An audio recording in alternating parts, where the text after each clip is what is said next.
Hello guys, today I come with very important subject for the new photographers who bought camera but don't know about the shooting modes. Yes, you will watch about the shooting modes.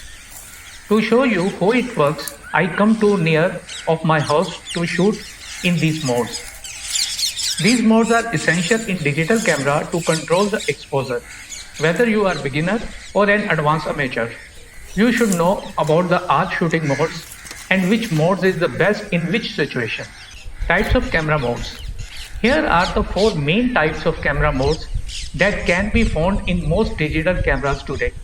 Program, shutter priority, TV or S, aperture priority, AV or A, manual, and scene modes. In program mode, camera will do everything according to the specific scene.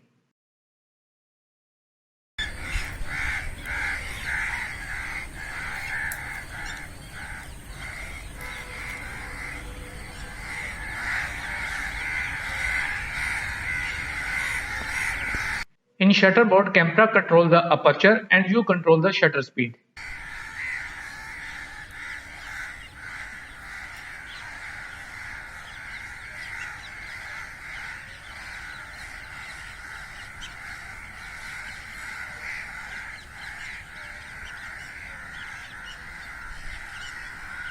In aperture, camera control the shutter speed and you control the aperture.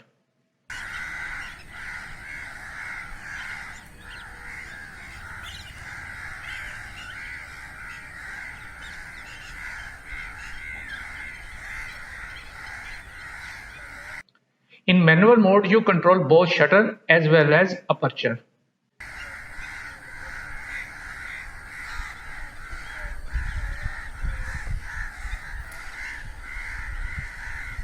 See in this diagram, program auto, shutter speed selected by camera, aperture selected by camera.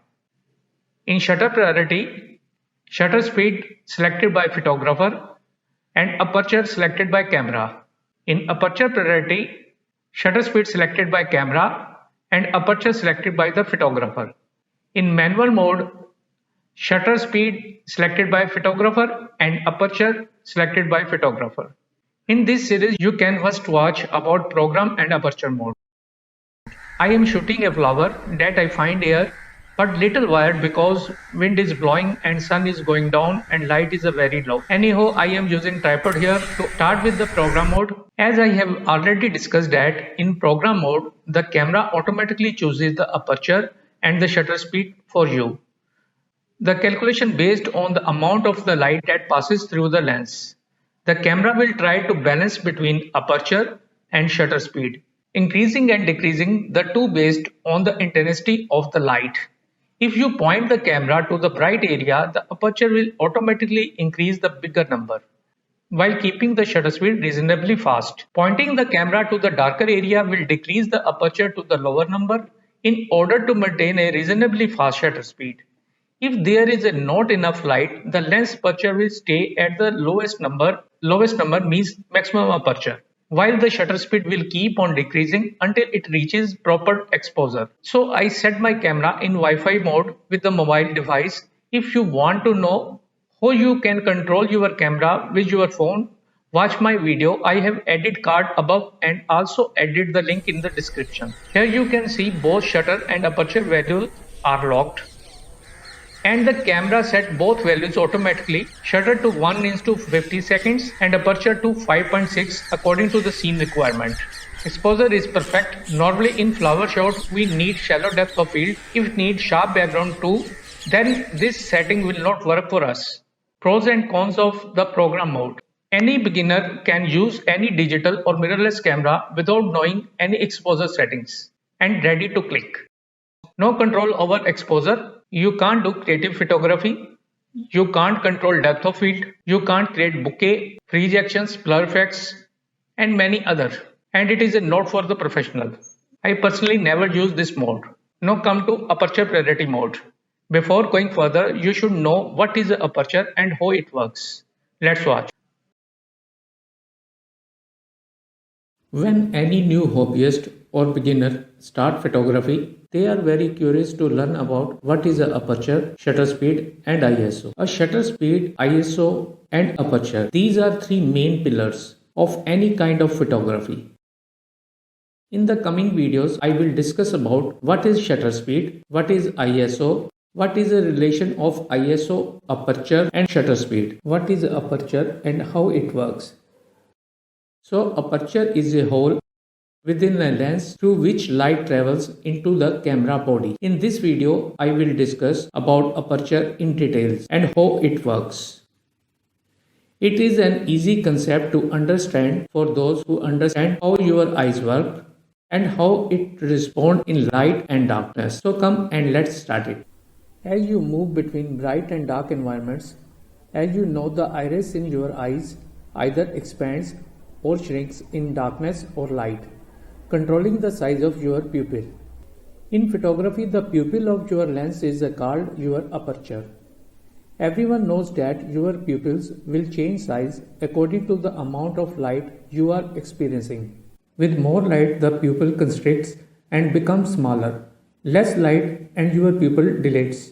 Letting more light into the back of your eye, like eyes, the aperture allows you can shrink or enlarge the size of the aperture more or less light to reach your camera sensor as you required. Aperture has several effects on your photographs. One of the most important is the brightness or darkness. As for aperture changes in size, increase or decrease, it alters the overall amount of light that reaches your camera sensor and therefore the brightness of your image. A large aperture, a wide opening, will pass a lot of light, resulting in a brighter photograph. A small aperture does just the opposite, making a photo darker. Take a look at this clip to see how aperture affects exposure. The other critical effect of aperture, that subject appears sharp from the front to back, is something known as a depth of field. Some images have thin or shallow depth of field. Where the background is completely out of focus, other images have a large or deep depth of field, where both the foreground and background are sharp. Most likely you have noticed this on your camera before on your LCD screen or viewfinder. Your aperture will look something like this: f3.5, f5.6 or f16. Some cameras omit the slash and write f-stop like this: f3.5, f16. For example, the camera below is set to an aperture f8. It means aperture size is a f8. Aperture is labeled in f numbers. In this case, I am using the aperture of f8. So f-stop are a way of describing the size of the aperture for a particular photo. In aperture priority mode, you manually set the lens aperture, while the camera automatically picks the right shutter speed to properly expose the image. You have full control over subject isolation and you can play with the depth of field because you can increase or decrease the lens aperture and let the camera do the math on measuring the right shutter speed.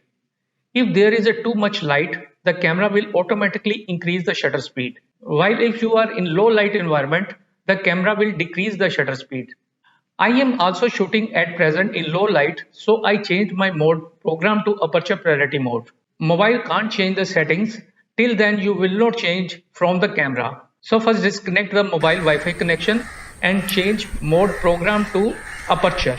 Change mode program to aperture, then reconnect. You can see it was already set the previous value 1:50 seconds, shutter and aperture 5.6. Now aperture number is unlocked and shutter value is locked. As I change settings 5.6 to 13, shutter value decreases 1:50 seconds to 1:10 seconds.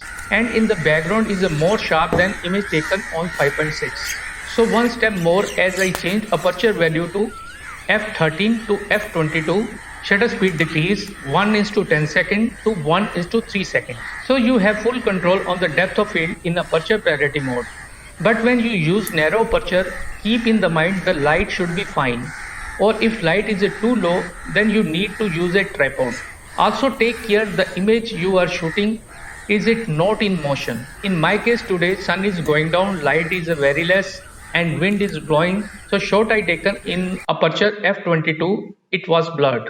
There is almost no risk of having an overexposed or an underexposed image because the shutter speed can go as low as 30 seconds and as fast as 1 is to 4000, even 1 is to 8000 of the seconds, depending on the camera, which is a more than sufficient for most lighting situations. This is the mode that I use most of the time because I have full control over depth of field. And I know that the image will be properly exposed under normal circumstances. The metering system in most modern camera work very well, and I let the camera calculate and control the shutter speed for me. Now that's all for the today. I will come again in the second part of this series, shutter and manual mode. Thanks for watching.